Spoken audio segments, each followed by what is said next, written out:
I just read a copy of Journey into Mystery, number 93 from June of 1963, and it's the first appearance of the Radioactive Man. So we have a splash page previewing an encounter between Thor and the Radioactive Man. Donald Blake is in India helping with a medical team where the Chinese decide to invade India and Thor repels them. This annoys the Chinese. And the commander calls back home, and Mao Zedong says, we got to solve this.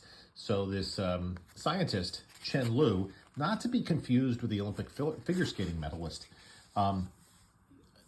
basically irradiates himself and gets the powers of the Radioactive Man. So he's like this glowing green dude. And he ends up, he can shut down his powers for a short period of time. So he gets into a torpedo, turns his powers back on and melts the casing, and he ends up in New York. Why? Like China went all the way to the Atlantic Ocean. Anyway, he stymies everyone in his way. Donald Blake is performing surgery and can't be bothered until he's finished, and then Thor arrives on the scene. But he takes Thor's hammer away because Thor can't get to the hammer. And here's the thing that's funny. He enters into a hypnotic trance. So evidently radioactivity combines itself with the powers of hypnosis. And the problem there is that Thor is now hypnotized by the Radioactive Man. And he doesn't have his hammer, so he turns back to Donald Blake. Now, fortunately, Donald Blake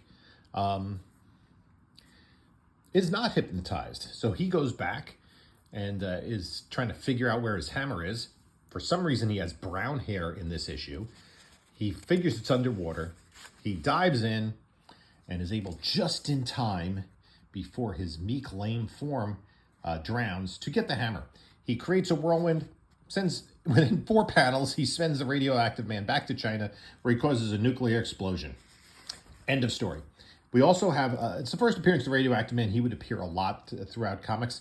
We also have The Man Who Wouldn't Die, by Stan Lee and Larry Lieber.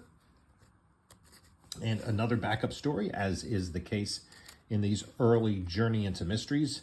And I bet you can guess who it is done by.